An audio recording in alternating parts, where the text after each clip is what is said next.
부동산에 계시는 분들이 이러시면 안 됩니다. 혼자 팔려고 그렇게 다운시키면 온 동네 집값이 떨어집니다. 지금 와서 보니까 제가 파는 가격 아직도 그 동네는 네, 안녕하세요. 오늘 이 랑보풀 교육생이신 종고님과 함께 얘기 나눠보려고 합니다. 오늘 주제는 이제 갈아타기이거든요. 그래서 이 갈아타기를 그래도 만족스럽게 하셨기 때문에 얘기를 해보는 건데 22년도 5월달에 첫 수업을 들으셨단 말이에요. 그때가 좀 기억나시나요? 어렴풋이 기억은 납니다. 제가 원래 잡은 따로 있고 세컨 잡으로 하는 게 야구 심판인데 그때 좀 시즌이 좀 조용해가지고 이 남는 시간에 무엇을 할까 생각하다가 부동산 수업을 한번 들어볼까라고 해서 찾아서 이렇게 오게 됐습니다.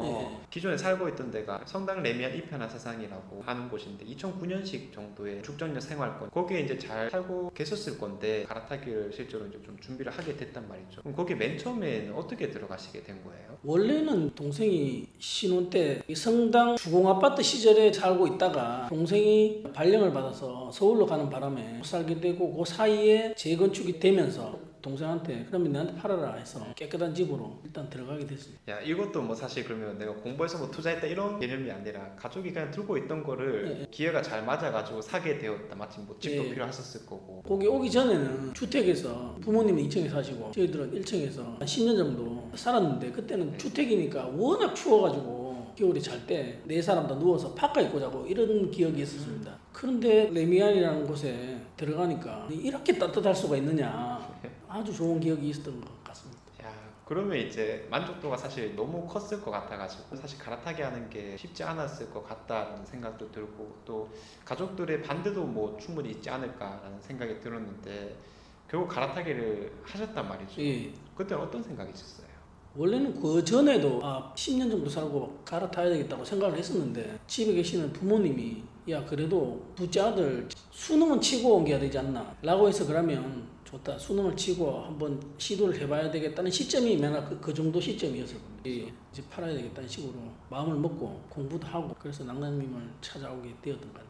그때는 가격이 폭락하기 전이었을 겁니다. 실제 팔려고 내놓기 시작하면서부터는 23년 22년 이때는 뭐 너무 많이 떨어지니까 저도 솔직히 이게 맞나 싶기도 하고 솔직히 그때 잘 몰랐습니다. 일단 뭐 무조건 팔아보자 어떻게 되겠지라는 막연한 생각으로 일단 시작은 했던 겁니다.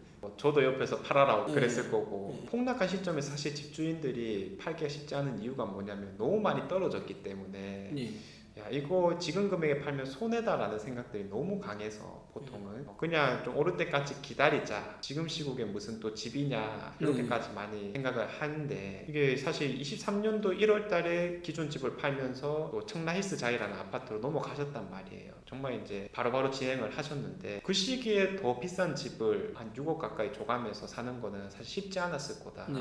좀 두려움 같은 건 없었나요? 솔직히 락랑님 수업을 듣기 전에는 2억 뭐 대출을 낸다든지 뭐 3억 대출을 낸다든지 상상도 솔직히 못했습니다. 대출에 대한 부담 저는 한 1억 정도는 하면 안 될까라고 생각을 해보니까 갈아탈 수 있는 곳이 없더라고요. 그 시점에 수업을 들으면서 최고 느낀 게 뭐냐면 한 2주 3주 정도 마인드셋이 좀 되더라고요. 대출에 대해서 겁을 먹어서 못 넘긴다? 이건 아닌 것 같고 2억 정도 3억 정도 그 정도는 충분히 할 수 있지 않을까라는 수업을 듣고 자신감이 솔직히 생겼습니다.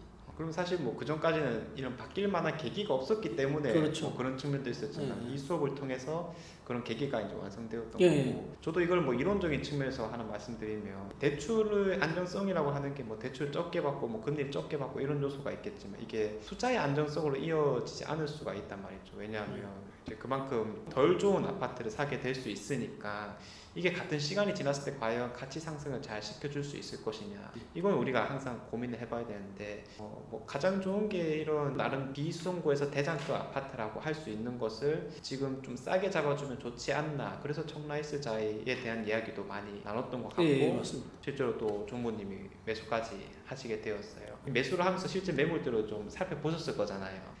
어떤 기준으로 좀 그때 판단을 하셨나요? 부동산 경험을 많이 가지고 계신 선배님이 계시는데 그분이 일단 집을 사려면 아침에 한 번, 점심때 한 번, 저녁 때 한 번, 새벽 때 한 번 이렇게 꼭 4번을 가봐야 된다. 그러면 분명히 장점, 단점을 파악할 수 있을 것이다. 이렇게 해서 106동을 4번 가서 보고 110동을 4번 가서 보고 햇빛이 실제 부동산에서 얘기하는 만큼 잘 들어오는지 저녁 때는 또 술 먹고 막 이렇게 시끄럽지 않은지 이런 걸 체크하기 위해서 엄청나게 많이 갔었습니다. 그래서 그 중에 제일 좋았던 게 106동이라고 생각했어. 충청 이상으로. 이렇게 또 잡으셨던 거. 그때 매수한 가격이 한 5억 8천 정도. 5억 8천 정도. 뭐 결론적으로 어쨌든 가격이 오르긴 했지만 당시에 반응들이 천차만별이었을 것 같은데 저야 뭐 당연히 좋은 곳을 옮긴 게 맞다 이런 거 일반되게 말씀드렸지만 당시에 뭐 부동산이라든지 아니면 부정적인 반응 이런 건 없었었나요? 이게 반반이었습니다. 이런 시국에 옮겨야 기업이 줄어들기 때문에 옮겨야 되는 게 맞다라고 얘기하시는 분 반 정도는 야 더 떨어질 거야 옮기면 안 돼 조금만 기다려봐 라는 게 50%였는데 제가 뭐 때문에 옮겨야 된다고 결정적으로 생각했냐면 우리 집이 떨어지면 다른 집도 떨어진다 그러고 떨어지면 오를 때까지 삶아 된다. 지금도 12년을 살았는데 만약에 떨어지면 오를 때까지 10년 지나면 오르지 않겠어. 인플레이션이 되는데 라는 생각으로 일단은 가자라고 결정지었습니다. 이게 뭐 말 그대로 지금은 쉽게 얘기하겠지만 그때 우리가 나눴던 카톡 대화를 보면은 집을 파시면서도 이게 잘 판 건지 아닌지 모르겠지만 결과를 두고 봐야죠. 이런 식으로 엄청나게 또 많은 고민을 하셨던 게 느껴지는 부분이 있었고 생각하면 그때 가격이 예를 들자면 부동산에 가서 4억이 내놨는데 손님이 없어가지고 랑랑님하고 상담을 하니까 그럼 더 깎아 내봅시다 이래가지고 이틀 만인가 제가 6천만 원 다운해서 냈던 기억이 납니다. 그때 부동산에 계시는 분들이 이러시면 안 됩니다. 혼자 팔려고 그렇게 다운시키면 온 동네 집값이 떨어집니다라는 얘기를 들었는데 지금 와서 보니까 제가 팔은 가격 아직도 그 동네는 그 가격이에요. 그때 3억 2,500에 팔았을 겁니다. 지금도 뭐 사실 3억 2천 그러니까요. 그 정도 수준이니까 정말 이 안정성이라고 하는 게 그 집에 그대로 살고 있는 게 안전한 거였냐 사실 절대 아니다.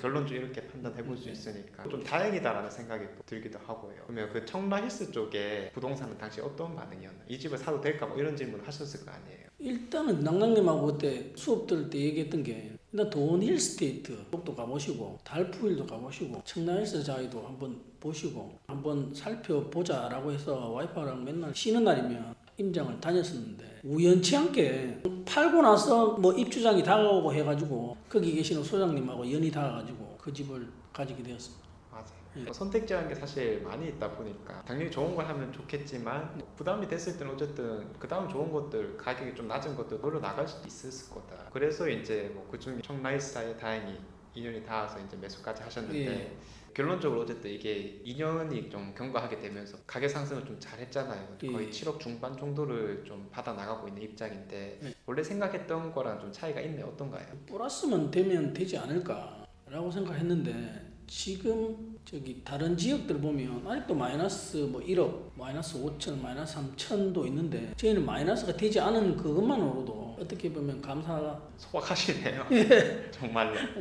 배우자분은 반응이 어떠세요? 너무 만족해합니다. 일단 새 집이니까 옛날 집보다는 청소를 조금 덜해도 깨끗하잖아 라고 얘기하니까 나 와이프 직장이 청담동역 근처니까 직주 근접 거기에서 만족도가 상당히 높고 일단 제일 중요한 게 그거겠죠. 가격이 올랐으니까. 맞아요. 결국은 뭐 우리가 살기 좋으냐는 어딜 가도 만족할 수 있으니까 보통은 이 가치 상승을 잘 했느냐. 그래서 이런 걸 이제 투자할 때도 이제 주변에 당시에 남산 롯데캐슬, 센트럴스카이의 가격이라든지 이런 거 충분히 우리가 고려하면서 들어갔고 제 기억상으로는 한 7억대 중반까지는 무난하게 가능할 것 같다라는 게 일단 기대 포인트였습니다. 얼마 빠르게 도달할 수 있느냐 별개지만은 이제 목표 금액을 설정했던 거고 지금 딱 그 정도 시점이 2년 비과세 기간이 도래했으니까 사실 우리가 여기에서 한 가지 고민해 볼 만한 게 만족할 만큼 올랐으니까 다음 방향성을 한번 고려해봐도 좋지 않을까. 지금 계획이 지금 어떻게 또 잡혀 있나요? 청라자이를 일단은 내놓은 상태입니다. 바로 바로 그 다음을 어디로 가야 할지라고 고민을 좀 했었는데 제 생각으로는 버머 엘린의 뜰로 가려고 돈으로 맞춰보니까 29평 임장도 가고 했었는데 청라힐스자이가 지금 2025년 2, 3월 정도 돼야 이 비과세 기간이 되기 때문에 지금 와서 보니까 버머 엘린 뜰이 너무 많이 올라가지고 가야 되나 말아야 되나 고민을 하고 있는 찰나에 또 낭낭님한테 또 연락을 했습니다. 어떻게 하면 될까 고민을 상담을 했는데 부산의 직장이니까 부산 쪽에 한번 알아봐라 이렇게 돼서 남천자이 25평을 한번 노려보라고 해서 일단은 거기 임장을 갔다 오고 마음을 굳힌 상태입니다. 그쪽으로 좀 넘어가고 싶다. 그래서 매물도 확인 많이 해보셨고 제가 안 살더라도 전세를 주고 그러면 전세 주고 나면 우리는 어디 살아? 라고 와이프가 얘기하는데 대구 시내 지하철 다니는 곳에 월세가 워낙 많이 나와 있고 싼 게 많기 때문에 또 그쪽으로 이동하면 되지 않나 라고 생각을 해서 요즘은 또 월세 보러 다닙니다. 어떤 집에 갈지 좀 정해두셨나요? 그래서 와이프가 새 집을 원하니까 그래서 입주장에 들어가 있는 새 집들 중에서 뭐 대봉 서니다움도 월세로 들어가기 괜찮은 것 같고 뭐 33평 사고 싶으면 2호선 구축이라든지 3호선 구축에 사도 되니까. 뭐든지 마음에 드는 거 그냥 고르면 예, 되는 고르면 거니까. 됩니다. 예. 야, 이제는 뭐 월세 사는 거에 대해서 뭐 전혀 또 거부감이 없이 말씀하시네요. 예, 그러게 원래는 그렇게까지 해야 되나라고 생각했었는데 그 조언을 듣고 고민을 며칠 해보다 보니까 또 생각의 폭을 좀 넓히게 됐고 한번 해보자라고 와이프랑 네. 결정이 다 난 상태입니다. 야, 사실 50대시잖아요, 그렇죠? 저도 이제 많은 분들을 뵙지만은 50대를 넘어가면서부터 이거 의견 합심이라는 게 사실 상당히 어렵다라고 저는 개인적으로 판단을 하고 있는데 예, 예. 이런 대화들이 그래도 잘 되시네요. 좀 노하우 같은 게 있나요?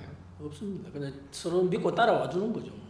예. 서로 신뢰가 있다 그래. 지금 현 시점에서 올랐으니까 증명했으니까 한 번 더 가보자라는 것에 동의를 해준 거겠죠. 결국에는 뭐 안정적인 투자라는 게 더 좋은 입지로 우리가 계속 갈아타기를 하면서 레벨업을 할 수 있다면 예. 사실 이게 좀 더 안정적인 게 아닐까. 대출을 뭐 조금 더 받는다 네, 치더라도 맞습니다. 이게 이제 결과적으로 드러났다 보니까 같은 시간을 또 다시 앞으로 보냈을 때 뭐가 더 성과가 좋을 것이냐. 물론 단기적인 관점에서 버머 엘리트들을 하지 말자고 했던 것도 작년 중반기에 너무 많이 올라가 버렸으니까 이미 하반기 시점으로. 그래서 이 오른 것을 지금 사는 거는 단기적인 측면에서는 안 좋다. 물론 장기적으로 보면 좋긴 하겠지만 그래서 그런 이상의 입지이면서 또 우리가 노릴 수 있는 아파트가 뭐가 있을까라고 하다가 자연스럽게 남편동도 네, 알아보게 맞습니다. 되었던 거 같고 이 말이 쉽지만은 또 주변에 뭐 마린시티부터 해가지고 다양한 아파트들을 고려하셨어요. 네. 실제로 이제 다음 반환선까지 잡았으니까 이런 뭐 내가 거주할 월세집도 찾고 계시고 실제 살 곳에 매물도 가보셨고 또 지금 살고 있는 곳도 내놓으면서 야 이제는 꾼이 다 되셨다라는 생각이 좀 들기도 하거든요. 척척 잘하신다. 아닙니다. 덕분입니다. 랑랑님 덕분에. 야 그래서 발전 참 많이 하신 것 같습니다. 네, 맞습니다. 계획은 그 정도고 자금 계획도 어느 정도 실제 엑셀로 뽑아가지고 와이프한테 결제를 받고. 소통 잘하시네요. 네, 그렇게 한 뭐 상태입니다. 자녀분들은 혹시 이런 거를 잘 알고 있나요? 제가 지금 2명의 아들이 있는데 2명 다 뭐 취업을 해가지고 첫째에게는 나이가 있으니까 부동산에 대해서 조금 관심을 가지고 있어라. 둘째는 20대 초반이니까 하고 있는 일에만 집중을 해라 라고 한 상태인데 첫째도 조만간에 랑낭스쿨에 오지 않을까. 집을 또 구할 수 있는 상황이 예, 준비가 다가오니까. 되면은 예. 이런 행동들의 좀 궁극적인 목표 같은 것도 있을까? 난 나중에 어떻게 좀 하고 싶다라거나. 이게 웃기는 얘기일 수도 있고 그런데 저희 와이프하고는 가끔씩 얘기하는데 수성구 하는 이유가 그래도 거기 가면 주위에 있는 친구들이나 그다음 학원과라든지 이런 것 때문에 다른 동네에 사는 것보다는 조금 더 자식들의 결과물이 조금 좋아지지 않을까 해서 수성구를 많이 가서 하잖아요. 근데 저희 키울 때 애들은 그런데 못 갔으니까 우스갯소리를 하는 게 손주들이 생기면 수성구에서 한번 키워보자 라는 게 그 꼬맹이들이 태어나서 초등학교 갈 때 정도 되면은 뭐 거기 남천자에도 어느 정도 올랐을 거고 거기에 맞춰서 팔고 수성구에 들어가서 손주들을 위해서 마지막을 열정을 불태우지 않을까. 온다면 또 최선을 다해서 돌봐줘야 되겠죠. 결국 끝에는 뭐 우리가 대구에서도 살 거니까 어차피. 예, 고향이 대구니까. 네, 다시 이제 컴백하는 것까지 계획을 또 잘 잡고 계시네요. 아주 구체적이고 참 좋은 것 같아요. 70대까지만 일단 계획을 잡아놓은 상태입니다 지금. 20년 동안 또 열심히 하셔야 되겠네요. 이게 뭐 마냥 순탄하기만 하면 좋겠지만은 네. 사실 뭐 그렇지 않은 순간도 분명히 찾아올 건데 네, 맞습니다. 그래도 시작이 이렇게 순조로웠다고 하는 점이 그럼 원하는 결과를 좀 더 빨리 오게끔 할 수 있지 않을까 뭐 그런 생각도 들고 그래도 우리 랑부프리 그런데 조금 일조를 했다는 사실이 기쁘기도 합니다. 이 마지막으로 이런 영상을 보시는 분들은 갈아타기를 좀 고려를 하고 있단 말이죠. 혹시 이제 그런 분들에게 나도 비슷한 상황을 겪었으니까 혹시 해주실 말씀이 있을까요? 지금 제주에 2명의 후배가 지금 집을 사야 돼요? 라고 질문을 합니다. 너는 왜 안 사고 있어? 라고 역질문을 하면 떨어지면 어떻게 해요? 라고 얘기합니다. 그러면 저는 떨어지면 오를 때까지 살면 돼 라고. 대신에 오를 수 있을 만한 곳을 입지가 좋은 곳을 고르면 돼 라고 합니다. 그건 정답인 것 같아요. 오를 만한 곳 사면 욕심내지 않고 하면 99%는 성공하지 않을까. 의미가 또 잘 전달됐을 것 같고 예. 다음 방향성이 어떻게 언제 실현될지 모르겠지만 아마 조만간이지 않을까라는 생각이 또 들기도 합니다. 열심히 소통하면서 네. 더 좋은 결과를 한번 기대해 보죠. 알겠습니다. 좋은 결과 알려드리도록 노력 한번 네. 해보겠습니다. 고생하셨습니다. 감사합니다. 예. 네.